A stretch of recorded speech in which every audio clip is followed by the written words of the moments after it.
It was a quiet Thursday evening when the CEO of a booming tech startup decided to take a break from her hectic schedule.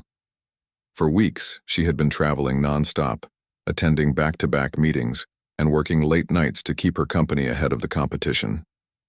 She was known for being sharp, driven, and fearless, but even someone as strong as her needed a moment to breathe. That's why she checked into one of the fanciest hotels in the city, a place called the Grand Regency. The Grand Regency wasn't just any hotel. It was the kind of place where celebrities stayed, where everything sparkled and where every corner screamed luxury. From the crystal chandeliers hanging high above the lobby to the soft, velvety couches in the lounge, it felt like stepping into another world. The CEO had booked herself a spot in the hotel's exclusive VIP room, a private area reserved only for the most important guests. This was her chance to finally relax, sip on a glass of wine, and let go of all the stress that had been piling. When she walked into the VIP lounge, she couldn't help but smile. The atmosphere was perfect, calm, cozy, and exactly what she needed. She settled into one of the plush chairs, ordered her favorite drink, and leaned back, letting out a deep sigh of relief. For the first time in days, she felt at ease. But little did she know, this peaceful moment wouldn't last long. As she sat there enjoying her wine, a man walked into the lounge. He was white, dressed in an expensive suit, and carried himself with confidence. Two people trailed behind him. Clearly, his assistants. At first glance, nothing seemed unusual. People came and went in places like this all the time, but within minutes, something strange happened. A staff member approached her, looking uncomfortable. "Excuse me, ma'am," he said, his voice low and hesitant. "I'm so sorry to disturb you, but we need to clear this room for another guest." She blinked, confused. "What do you mean?" she asked, her tone calm but firm. "I booked this space. I'm already here." The staff member shifted awkwardly, avoiding eye contact. "Yes, ma'am, I understand, but we have another guest who requires the VIP lounge. We'll find you another comfortable spot, of course." Her heart sank. Was this really happening? She was a paying customer, a VIP guest, and yet they were asking her to leave, not politely but almost as if it were a demand. Before she could say anything else, two security guards appeared at the entrance of the lounge. Their presence made the situation feel even more tense. It wasn't just a request anymore, it was an order. Feeling both humiliated and angry, she didn't argue. She grabbed her things and left the lounge, trying to keep her composure. As she walked away, she couldn't shake the feeling that this wasn't just about needing the room for someone else. There was something deeper, something unfair about the way she had been treated. And she knew, deep down, that this wasn't going to end here. Back in her suite, she replayed the incident over and over in her mind. How could this happen in a place that prided itself on catering to the elite? Why was she, a successful black woman, treated this way while others seemed to get preferential treatment? The more she thought about it, the angrier she became, but anger wasn't enough. She wanted answers, and she was determined to get them. That night, instead of sleeping, she picked up her phone and scrolled through her contacts until she found the name she was looking for. This person wasn't just anyone. They were someone with significant influence over the Grand Regency. With a single call, she knew she could make waves. Taking a deep breath, she dialed the number. When the person on the other end answered, she spoke clearly and confidently, laying out exactly what had happened. "This isn't just unprofessional," she said, her voice steady but filled with conviction. "It's discriminatory. Something needs to change." And with that, the wheels were set in motion. What started as a simple evening of relaxation turned into something much bigger, a fight not just for herself, but for everyone who had ever felt marginalized or overlooked in spaces meant for privilege. Little did the Grand Regency know their actions, or lack thereof, would soon come back to haunt them. After leaving the VIP lounge, the CEO sat alone in her hotel suite, replaying the events of the evening over and over in her mind. She couldn't believe what had just happened. Here she was, a successful business leader who commanded respect in boardrooms around the world, and yet, in that moment, she had been treated like someone unworthy of even sitting in a room she had rightfully booked. It wasn't just about being asked to leave. It was the way it was done. The dismissive tone, the sudden appearance of security guards. It all felt calculated, as if they were trying to make her feel small. Her thoughts raced. Was this really about needing the space for another guest?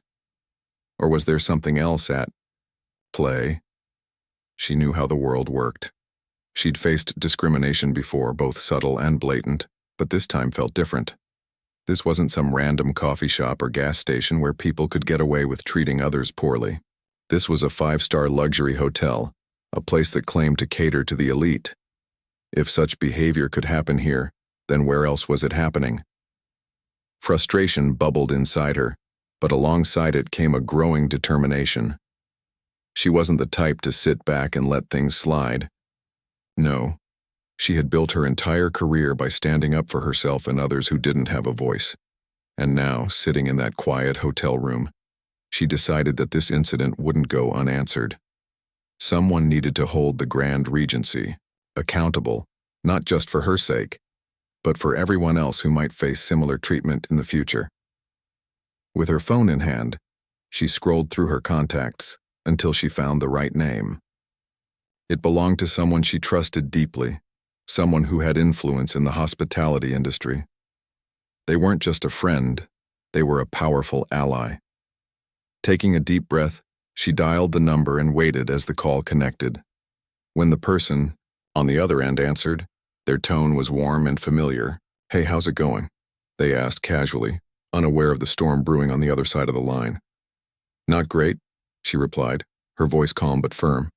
"I need your help." There was a pause. "What's wrong?" She took a moment to gather her thoughts, then began explaining everything. The booking process, the arrival at the VIP lounge, the staff member's request, and finally, the presence of security guards. As she spoke, she could hear the disbelief in her friend's voice. By the time she finished, there was silence on the other end of the line. "This is unacceptable," her friend said finally, their tone shifting from casual to serious. "You're telling me you were removed from a room you paid for because someone else walked in? That's not just bad service, that's discrimination." She nodded, even though her friend couldn't see her. "Exactly, and I'm not going to let this slide, not again." Her friend didn't hesitate. "You're right. This needs to be addressed. Leave it to me. I'll handle it." For the first time since the incident, she felt a glimmer of hope.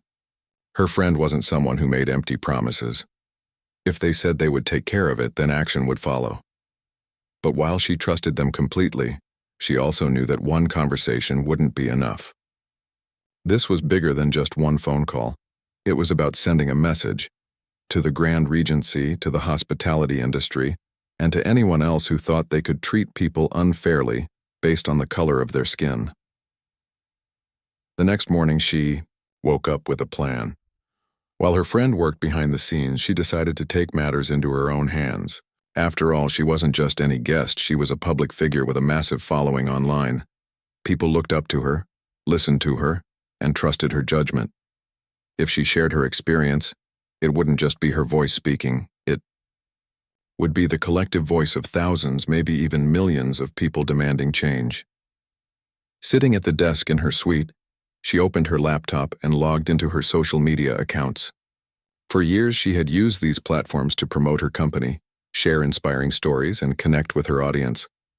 But today, she had a different purpose. Today, she wanted to shine a light on what had happened to her. She started typing, carefully choosing each word. She didn't want to come across as angry or bitter. She wanted to be clear, factual, and honest. When she hit post, the video appeared online almost instantly. In it, she recounted the entire incident step by step, without exaggerating or holding back. She talked about how it made her feel, not just as a customer, but as a human being. And most importantly, she called for accountability. Within minutes, the response was overwhelming. Her followers flooded the comments section with messages of support, outrage, and solidarity. Many shared their own experiences of facing discrimination in hotels, restaurants, and other high-end establishments. Others tagged the Grand Regency's official accounts demanding answers and threatening to boycott the hotel chain altogether. The hashtag, #OurRespectBlackCEOs, began trending, sparking conversations about systemic racism and inequality in spaces meant for privilege. As the hours passed, the story gained traction far beyond her immediate circle. Influencers picked it up, sharing her post and adding their voices to the chorus of criticism. News outlets reached out for interviews, eager to cover the controversy. Even rival CEOs weighed in, expressing their shock and disappointment at how one of their own had been treated. Behind the scenes, the executives at the Grand Regency scrambled to contain the fallout. Calls poured in from corporate partners, sponsors, and event organizers, all questioning whether their association with the hotel chain was worth the risk. The general manager personally tried reaching out to her, offering apologies and proposing solutions. They suggested complimentary stays, gift cards, and other perks in an attempt to smooth things over, but she wasn't interested. Sure, freebies sounded nice, but they weren't the point. What she wanted and what her supporters demanded was real change. Empty gestures wouldn't cut it.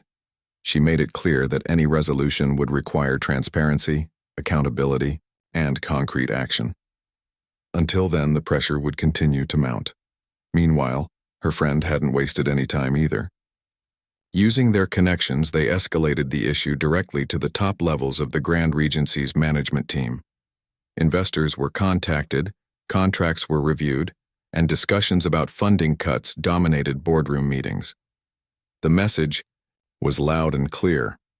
Unless the hotel took immediate steps to address the situation, the consequences would be severe. By the end of the day, it was obvious that this wasn't just a minor PR hiccup for the Grand Regency. It was a full-blown crisis.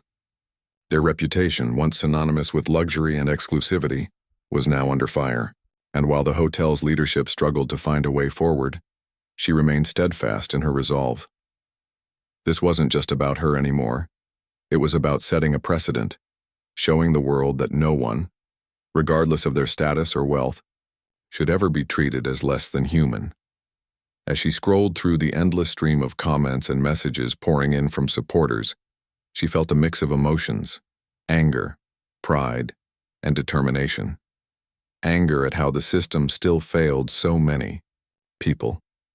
Pride in knowing that her voice carried weight and inspired others to speak up, and determination to keep pushing until real, lasting change became a reality. Whatever happened next, one thing was certain: she wasn't backing down. By the time the sun rose the next morning, the story had spread like wildfire. What started as a single post on social media had turned into a national conversation. People everywhere were talking about what happened at the Grand Regency, and not in a good way. For the hotel, it was quickly becoming a nightmare they couldn't wake up from.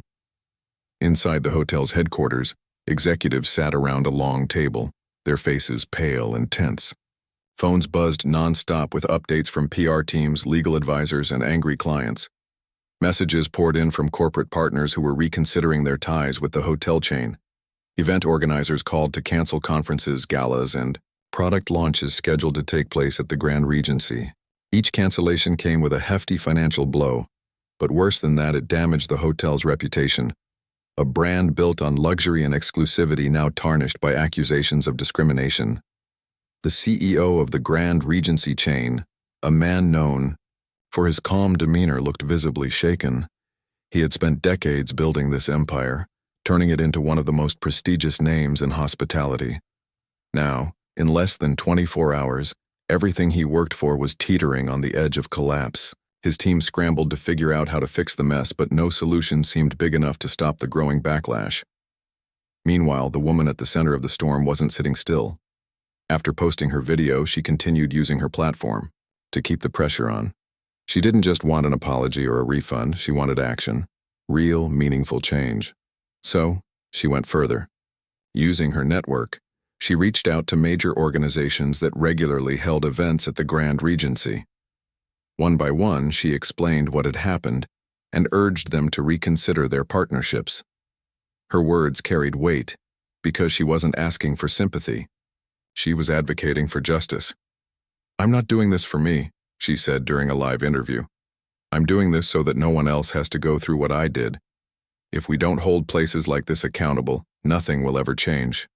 Her message resonated deeply. Within days, several high-profile companies announced they were pulling their business from the Grand Regency. A tech giant canceled its annual conference, which was expected to bring thousands of attendees and millions of dollars to the hotel. A fashion house scrapped plans for a runway show set to take place in the ballroom. Even a charity gala aimed at raising funds for underprivileged children decided to relocate its event elsewhere. Every cancellation sent shockwaves through the hotel's management team, leaving them scrambling to contain the damage. But the hits kept coming. Investors began questioning whether their money was safe with the Grand Regency. Some of the largest backers of the hotel chain started reviewing their portfolios, considering whether continuing to fund the company aligned with their values. Word got out that expansion projects planned for new locations might be put on hold indefinitely. Suddenly, it wasn't just about losing bookings, it was about survival. Back at the hotel, employees felt the tension mounting. Staff members whispered nervously in hallways, unsure of what would happen next. Would layoffs follow? Would the hotel close permanently? No one had answers, only fears. The general manager tried to reassure everyone, promising that they were working tirelessly to resolve the situation. But behind closed doors, even he knew the stakes were incredibly high. Desperate to salvage their image, the Grand Regency issued a public apology. It was lengthy and carefully worded, acknowledging the incident and expressing regret for any misunderstanding. They promised to investigate the matter thoroughly and ensure it never happened again.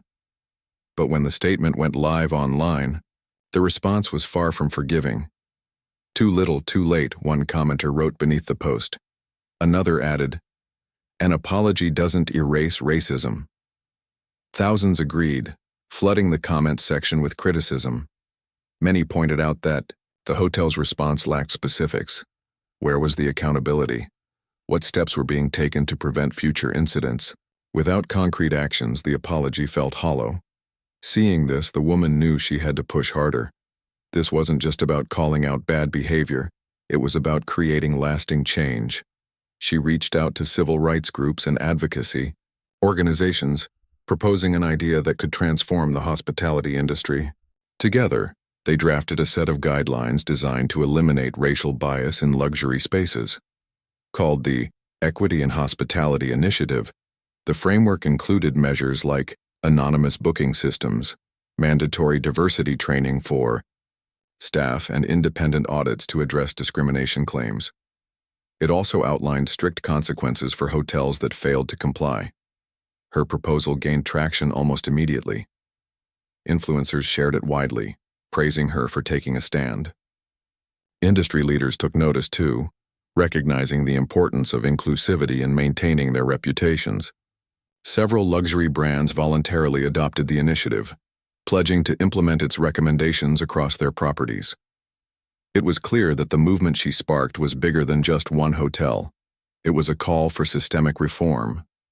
For the Grand Regency, the mounting pressure became unbearable. In a last-ditch effort to make amends, the hotel's leadership invited her to meet face-to-face. They offered to fly her to their corporate office, cover all expenses, and provide whatever she needed to feel comfortable. At first she hesitated. Did they really think a meeting would solve everything? But then she realized something important. If she refused, they might use her absence as an excuse to downplay the issue. So she agreed, but on her terms.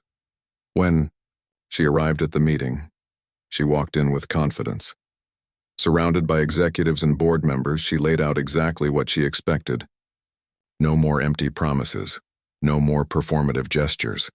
She demanded transparency, accountability, and measurable progress. And she made it clear that if they failed to deliver, she wouldn't hesitate to escalate the matter further. The executives listened intently, nodding along as she spoke. By the end of the meeting, they promised to take immediate action. They committed to overhauling their policies, retraining staff, and implementing the Equity in Hospitality Initiative. They also agreed to bring in third-party auditors to monitor their progress and report back publicly. It was a step in the right direction, but she wasn't naive enough to believe it would fix everything overnight. Change took time, and she intended to hold them to their word. As she left the meeting, she felt a mix of emotions. Satisfaction, because she had forced them to confront their mistakes. Hope, because real change seemed possible. But also caution, because she knew the fight wasn't over yet. There would always be people resistant to progress, institutions unwilling to adapt, and systems designed to favor the privileged. But she was ready to keep pushing, keep speaking up, and keep fighting for herself, for others, and for a better future. Little did the Grand Regency know this was only the beginning. The pressure on the Grand Regency kept building, and it wasn't long before the hotel chain realized they were in over their heads. What had started as a single incident involving one guest had spiraled into a full-blown crisis that threatened to destroy their entire brand. Customers were canceling reservations left and right. Corporate partners were pulling out of deals worth millions. And worst of all, the public outrage showed no signs of slowing down. For a company built on luxury and prestige, this was nothing short of a nightmare. Desperate to stop the bleeding, the Grand Regency announced that its flagship location, the very hotel where the incident occurred, would temporarily close for operational improvements. It was a vague statement meant to buy them some time while they figured out how to fix things behind the scenes. But everyone knew the real reason. They couldn't handle the heat anymore. The backlash was too intense, the scrutiny too relentless. Closing the hotel was their way of hitting pause, hoping that when they reopened, people would forget or forgive. But forgetting wasn't an option. Not for her. She had made it clear from the start that this wasn't just about her personal experience. It was about holding the entire hospitality industry accountable. Shutting down the hotel might have been a temporary solution for the Grand Regency, but she wasn't going to let them off the hook that easily. If anything, the closure gave her even more leverage to push for real change. With the hotel temporarily out of commission, she used the opportunity to amplify her message. She traveled across the country, speaking at conferences, appearing on talk shows, and meeting with leaders in the business world. Everywhere she went, she shared her story, not to seek sympathy, but to inspire action. Her speeches weren't just about what happened to her. They were about systemic issues that affected countless others. She talked about the subtle ways discrimination played out in everyday life, from being overlooked in meetings to being treated differently in public spaces. And she challenged her audiences to think critically about their own roles in perpetuating these problems or in solving them. Her advocacy struck a chord with many. People who had never thought twice about racial bias in luxury spaces began asking tough questions. Why did certain hotels cater primarily to wealthy white clients? How often were employees trained to recognize and address discriminatory behavior? Were there policies in place to protect marginalized guests? These conversations spread beyond social media and into boardrooms, forcing businesses to reevaluate their practices. Meanwhile, the Grand Regency worked feverishly to repair its image. They hired diversity consultants, revamped their training programs, and introduced new customer service protocols. Posters with slogans like "Welcome all guests" appeared in lobbies, and staff members attended workshops on cultural sensitivity. On paper, it looked like they were making progress. But she wasn't convinced. She knew that true change didn't happen overnight, and it certainly didn't come from slapping a few posters on the walls. To ensure accountability, she partnered with watchdog organizations to monitor the Grand Regency's efforts. Together, they developed a scorecard system to track the hotel's performance in areas like inclusivity, transparency, and guest satisfaction. Every month, the results would be published online for the public to see. This way, there was no room for excuses. If the Grand Regency claimed they were committed to change, they would have to prove it, not just say it. As the weeks passed, the impact of her campaign became undeniable. Other hotels took notice and began adopting similar measures. Some implemented anonymous booking systems to eliminate bias during check-ins. Others formed partnerships with advocacy groups to create safe spaces for underrepresented communities. Luxury brands that had once ignored issues of race and privilege suddenly found themselves scrambling to catch up. The movement she sparked was reshaping the entire industry, one policy at a time. But despite the progress, challenges remained. Not everyone supported her efforts. Critics accused her of being too harsh, saying she should have accepted the hotel's apology and moved on. Others argued that shutting down the Grand Regency hurt innocent workers who relied on their jobs to support their families. While these criticisms stung, she refused to let them deter her. She understood that change was messy, uncomfortable, and sometimes painful, but it was also necessary. If a few people lost sleep over losing profits or convenience, so be it. The bigger picture mattered more. Through it all, she stayed grounded by focusing on the stories of those who reached out to thank her. Messages poured in from people who had faced similar experiences but never had the courage to speak up. A young professional wrote about being turned away from a restaurant because of the color of her skin. A father described how his family was treated poorly at a resort despite paying top dollar for their vacation. Each story fueled her determination to keep going.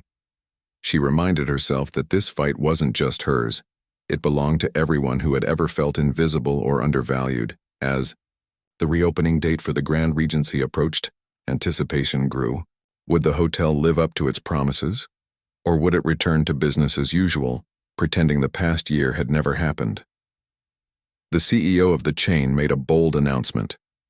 They were hosting a grand reopening event, inviting journalists, influencers, and community leaders to witness the changes firsthand. It was a risky move. If the event flopped, the negative press could finish them off for good. She decided to attend, not because she trusted them, but because she wanted to hold them accountable.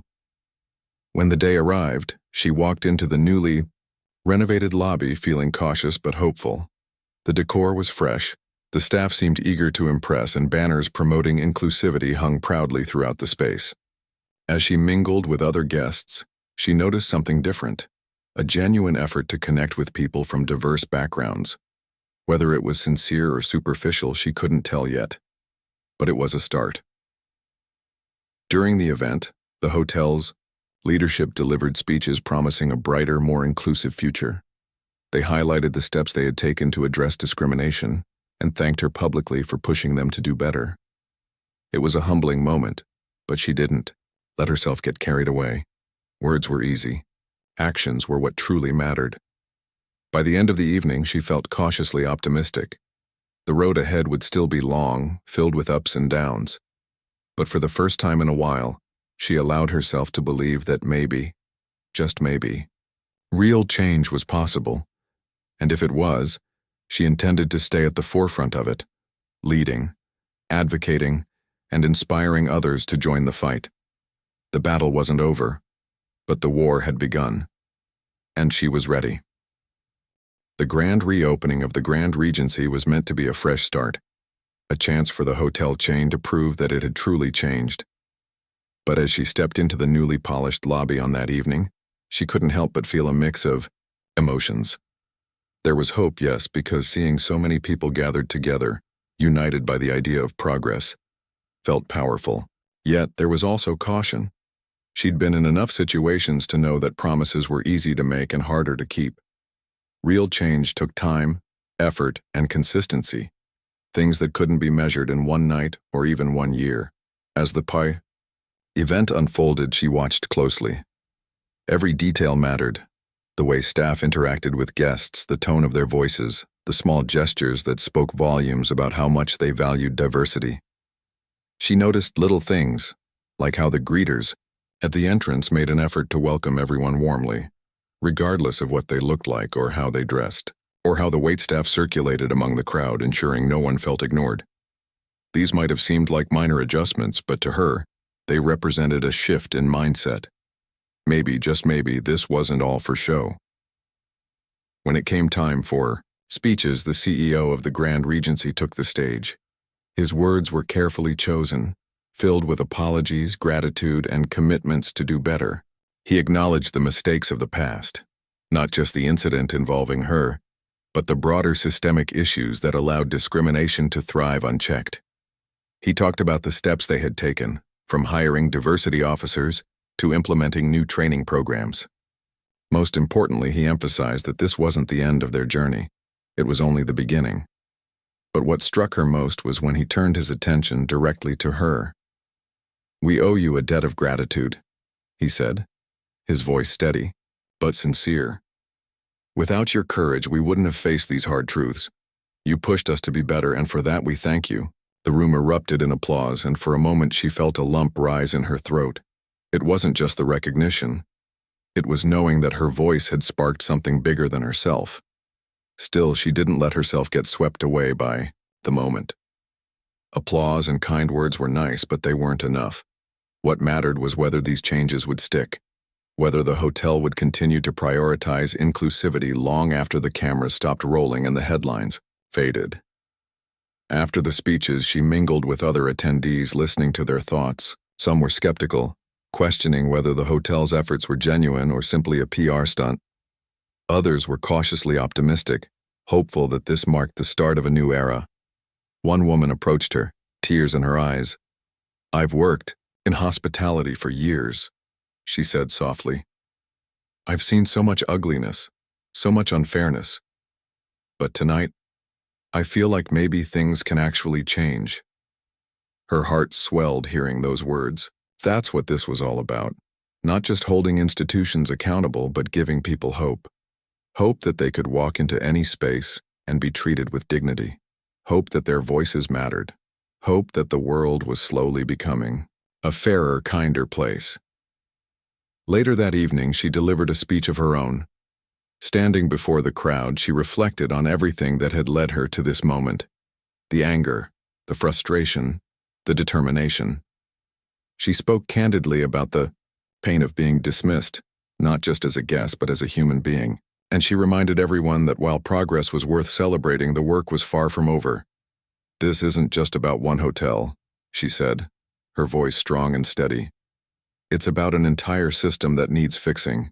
It's about making sure that every person, no matter who they are or where they come from, is treated with respect. We've taken a step forward today, but there are still miles to go." Her words resonated deeply with the audience. People nodded, clapped, and wiped away tears. Many approached her afterward, thanking her for standing up and inspiring them to do the same. A young man told her he was starting his own advocacy group focused on racial equity in the workplace. An older woman shared how she planned to speak up the next time she witnessed injustice. Each story reminded her why she had fought so hard, and why she couldn't stop now. In the weeks following the reopening, the Grand Regency began releasing updates on its progress. They published reports detailing the number of employees trained, the feedback they received from guests, and the areas where they still needed improvement. Transparency became a cornerstone of their strategy, showing the public exactly what they were doing to create lasting change. While some critics remained skeptical, others praised the hotel for its honesty and willingness to grow. She stayed involved, attending quarterly meetings with the hotel's leadership team to review their performance. She pushed them to think bigger, to consider not just their own properties but the industry as a whole. Why stop at hotels? Couldn't airlines, restaurants, and other businesses adopt similar measures? Her vision expanded beyond one company. She wanted to transform the entire landscape of luxury services. Her advocacy inspired others to join the movement. Influencers used their platforms to highlight inclusive brands. Corporations pledged to support minority-owned businesses. Even lawmakers began drafting legislation aimed at combating discrimination in public spaces. Slowly but surely, the ripple effects of her actions spread far and wide. Yet through it all, she remained humble. She knew she wasn't a superhero or a savior. She was just someone who refused to stay silent when faced with injustice. And she hoped that by sharing her story, she could encourage others to do the same, to stand up, speak out, and demand better. As months turned into years, the Grand Regency became known not just for its opulence, but for its commitment to inclusivity. Guests from all walks of life walked through its doors, confident that they would be welcomed and respected. Employees took pride in working for a company that valued fairness and equality. And though challenges still arose, the hotel faced them, head-on, determined to learn and improve. For her, the fight never truly ended. There would always be more battles to fight, more barriers to break down, but she faced each day with renewed purpose, knowing that every small victory brought the world closer to the future she envisioned, one where everyone, regardless of race, gender, or background, could live and thrive without fear of being treated as less than human. And as she stood on stage delivering her final remarks that evening, surrounded by supporters and allies, she felt a deep sense of peace. The road ahead would be long, but she was ready, because this wasn't just her fight anymore, it belonged to everyone willing to take a stand. Months had passed since the grand reopening of the Grand Regency, and life for the woman at the center of the storm had settled into a new rhythm. But settled didn't mean calm or passive. It meant purposeful. Every day she woke up knowing that her fight wasn't just about one hotel anymore. It was about creating a world where everyone could walk into any space, luxury or otherwise, and feel valued, respected, and seen. Her journey had taught her something powerful. Change doesn't happen overnight, but it does happen when people refuse to give up. The Grand Regency itself had become a symbol of what accountability and transformation could look like. Their efforts weren't perfect, but they were consistent. Monthly reports showed steady progress in areas like staff training, guest satisfaction, and inclusivity metrics. Employees who once felt scared to speak up now participated in open forums where they could share concerns or suggest improvements. Guests from diverse backgrounds shared stories of feeling welcomed in ways they never had before. Slowly but surely, the hotel was shedding its old reputation and building a new one rooted in fairness and respect. But as proud as she was of these changes, she knew they weren't the end goal. They were just the beginning. She often reminded herself that systems built on inequality couldn't be dismantled with a single victory.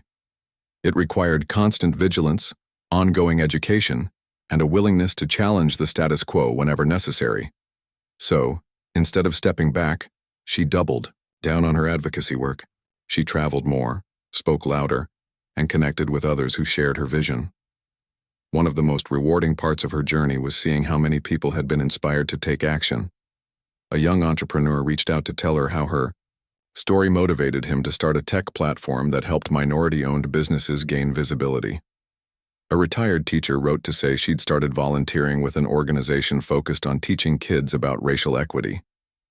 Even strangers online messaged her to share how they'd confronted discrimination in their own lives, whether it was calling out a biased comment at work or refusing to accept poor treatment at a restaurant.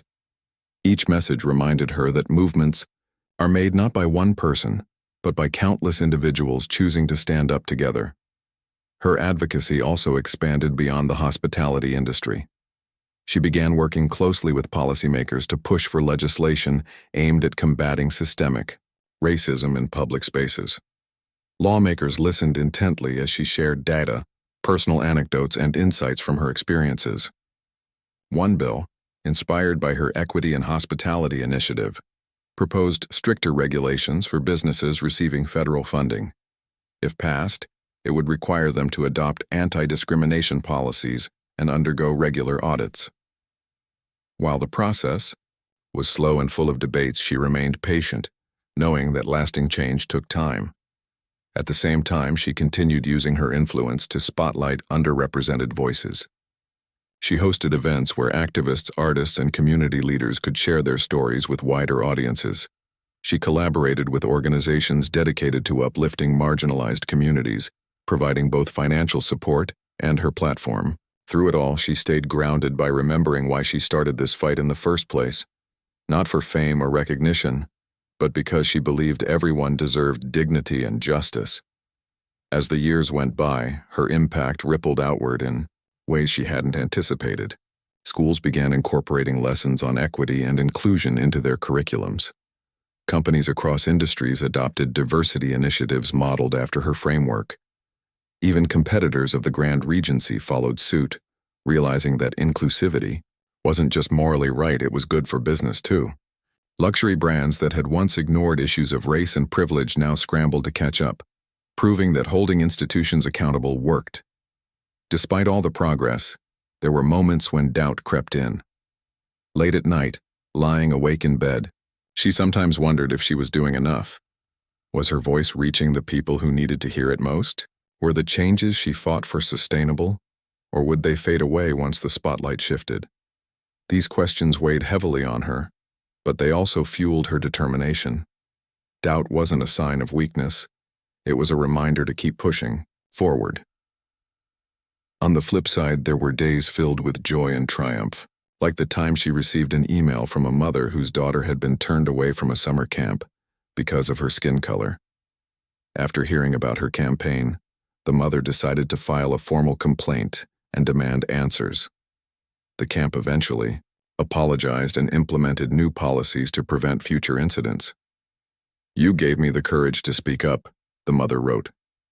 "Thank you." Or the time she attended a conference where a panel of CEOs openly discussed the importance of racial equity in corporate leadership. One executive admitted that he had initially dismissed her movement as unnecessary drama, but after seeing its impact, he realized how wrong he'd been. He ended his speech by thanking her for challenging him to grow. Those moments made every sleepless night, every tough conversation, every ounce of effort worth it. By the 5th anniversary of the incident that started it all, the Grand Regency invited her back to celebrate how far they'd come. This time, the atmosphere was different. There was no tension, no fear, just genuine warmth and gratitude.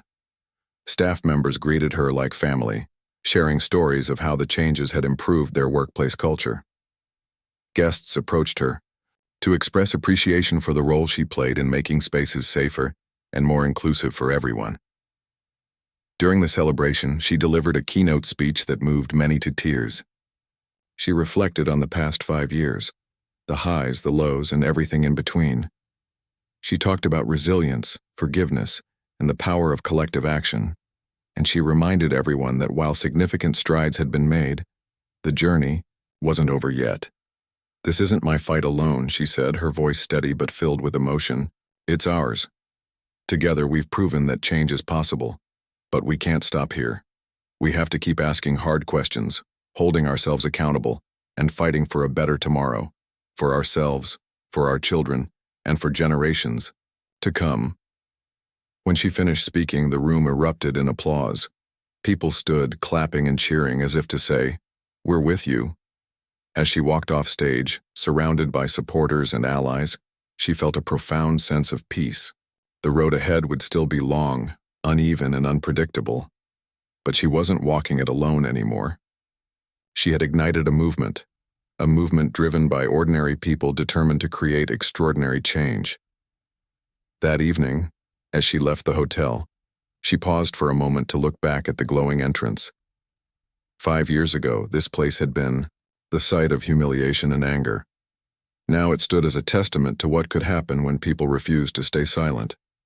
Smiling softly, she turned and walked away, ready to face whatever challenges lay ahead. Because this wasn't just her story, it was everyone's. And the best part? The ending was still being written.